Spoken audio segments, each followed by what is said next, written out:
What's good, YouTube? It's Nas, and we back with another video. If you can hear the anger in my voice, it's because I just recorded this just for it to corrupt.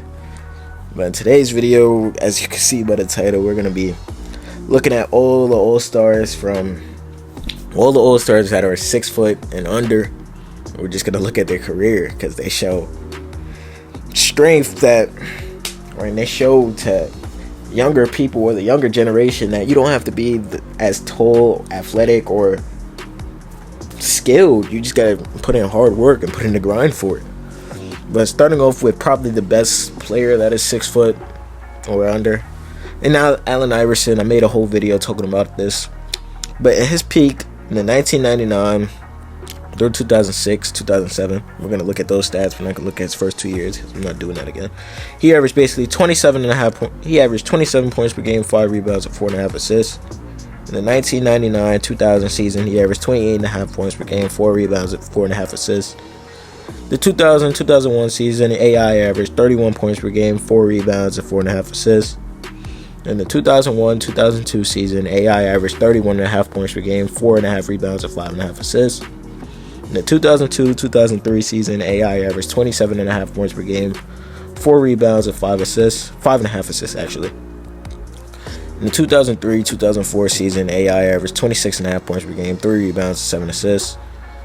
These numbers would throughout stay the same, and it's crazy. In the 2000-2001 season, that's when he was the MVP of the league, and he carried that 76ers team all the way to the finals to play Shaquille O'Neal and Kobe Bryant. Yes, it was basically a death sentence, but you can't knock AI for trying, because to be carrying that team and being a 6 foot player, which you don't have we can't say AI was athletic, because come on, bro. We put him at the 2, put him at the 1. He was just skilled. He was the best dribbler at the time before Kyrie Irving obviously would take over the mantle. But I forgot where it's at. But in the 2005-2006 season, AI averaged 33 points per game, 3 rebounds, and 7.5 assists. 2006-2007 season, AI averaged 31 points per game, 2.5 rebounds, and 7 assists. In his last season in Philadelphia, in his 2006-2007 season, he averaged 25 points per game, 3 rebounds, 7 assists, playing with Melo. In the 07-08 season, he averaged 26.5 points per game, 3 rebounds, and 7 assists. It's the last season we're going to cover. And AI, I made a whole video about him, so check it out. But AI is one of the best players to ever play this game. It's not just because of the height. It's because of the skill level, the work he put in. Why can't I be the MVP? Like, that's what he said. But AI's accolades speak for themselves. He was the MVP in 2001, 11-time All-Star Game MVP in 2001, 2005. Rookie of the Year in 1997, All-NBA First Team in 1999, 2001, and 2005, All-NBA Second Team in 2000, 2002, 2003, and 2006, Scoring Champion 4 times, Steals Leader 2001, 2003. And we can't say his defense was bad because he led the league in steals, and he was getting steals productively. But the next player we're going to do is probably the best defender out of all of these players that I'm going to do. Going with Chris Paul. And Chris Paul, we're going to start from the 07-08 season when he made his first All-Star appearance. He averaged 21 points per game, 4 rebounds, and 11.5 assists. And I feel like New Orleans, Chris Paul, I don't know why. I just got this feeling that he was the best Chris Paul, I would say. Because obviously Chris Paul on the Rockets, Chris Paul on the Clippers, Chris Paul on the Thunder, Chris Paul on the Suns, they were good, but I don't feel like he reached his peak like he was on the Hornets, because that Chris Paul was different. You see, he was even catching dunks and shit like that.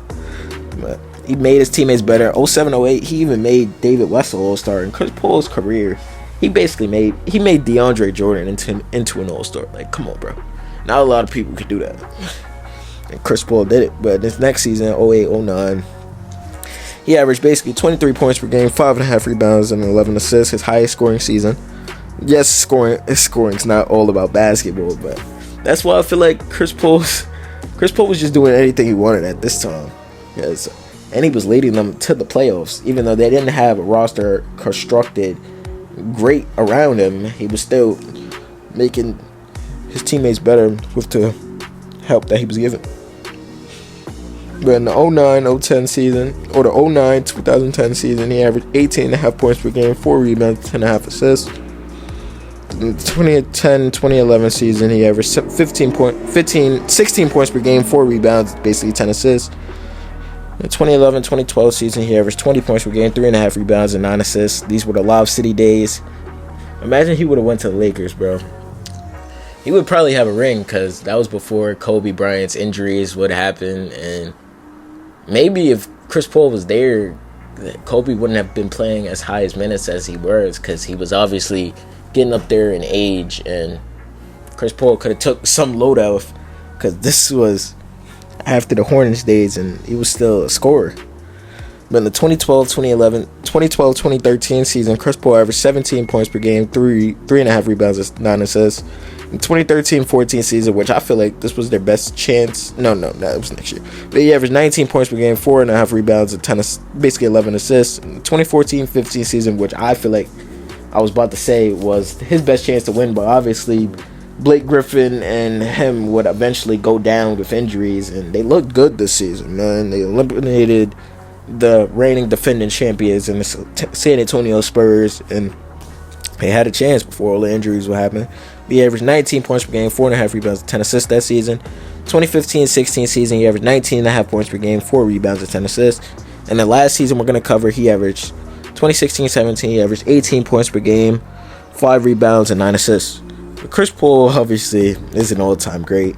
If you want to say he's better than Allen Iverson, I don't really know about that, but hey, man, it's your opinion. But Chris Paul was a 12-time All-Star Game MVP in 2013, 4-time All-NBA first team, 5-time All-NBA second team, 2-time All-NBA third team, 7-time All-Defensive first team, 2-time All-Defensive second team, 5-time assist leader, 6-time steals leader.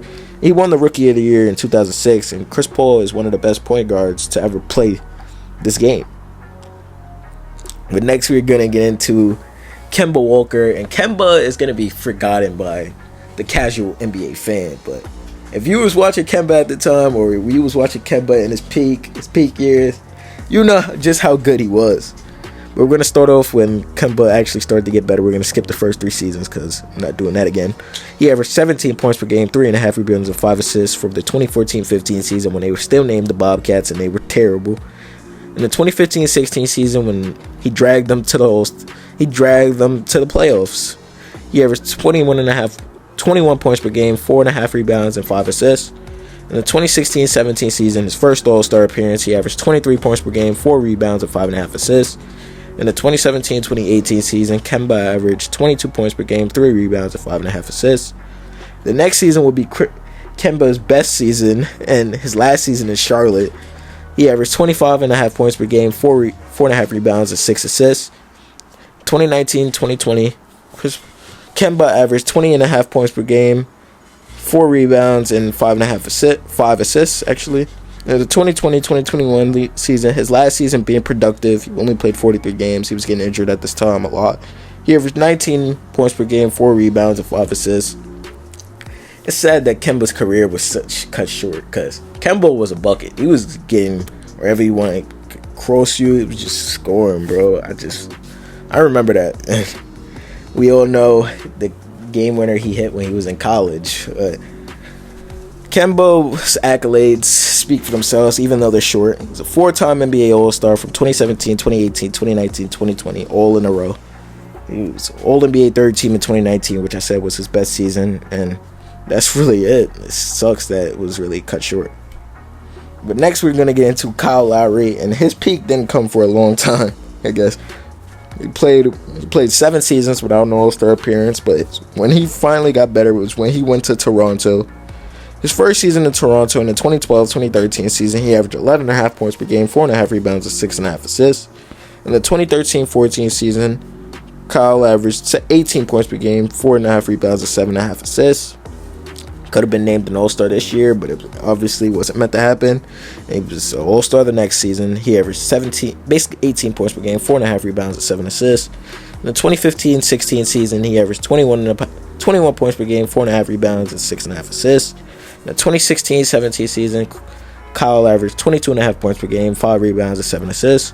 In the 2017-2018 season, He averaged 16 points per game, 5.5 rebounds, and 7 assists. And these years was LeBronto, obviously.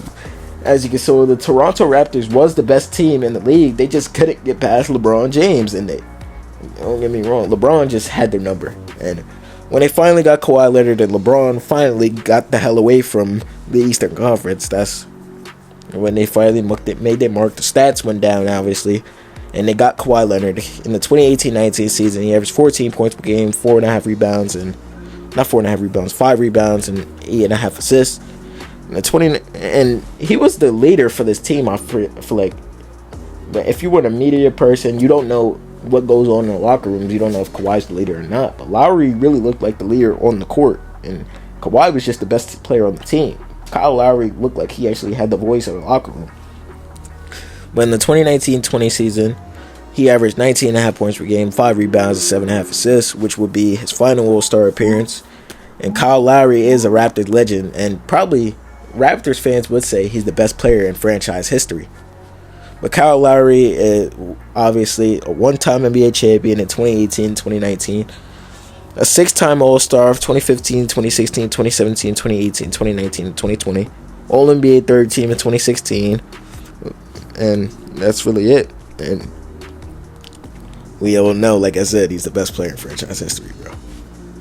But next we're going to get into the player that I made this video about, where I got this idea from, was Isaiah Thomas. Even though his career was cut short, really, he continued to improve before all the injuries. 2013-14 season, his third season in Sacramento, he was the last pick. He averaged 20 points per game, basically 3 rebounds and 6 assists. He was obviously traded to Phoenix 1 year. He averaged 15 points per game, 2.5 rebounds, and basically 4 assists. When they was running a 3-guard lineup, I'll never forget that. Where Eric Bledsoe, Goran Dragic, and Isaiah Thomas. But he obviously went to Boston the next season, where he would put up his best seasons. He averaged 19 points per game, 2 rebounds, and 5.5 assists. In the 2015-16 season, he averaged 22 points per game, 3 rebounds, and 6 assists. In the 2016-17 season, his last great season, and this season, memorable season, he averaged 29 points per game, 2.5 rebounds, and 6 assists. And the Celtics really did IT wrong, bro. He was the king of the fourth quarter this season, or the last 2 seasons, actually. He was a 2-time All-Star. And he was one of the best players in the league at 5'9", bro. I don't think y'all understand just how good he really was at that moment. He was getting to spots whenever he wanted. He was pulling up. He was getting to the paint, shooting threes. And he was doing it efficiently, too. But Isaiah Thomas's accolades speak for themselves. He's a 2-time All-Star, All-NBA second team in 2016. He holds the highest scoring average in Celtics history. He averaged 24.5 points per game and 6 assists in his 179 games for the Celtics. But needless to say, it doesn't matter if you're 6'8", 6'5", 6'3". These players showed at 6 foot that they could be one of the best players in the world. But I hope you guys enjoyed. Subscribe. I got some videos right here. If you enjoyed this video you just watched, video on the right and video on the left, and click on it.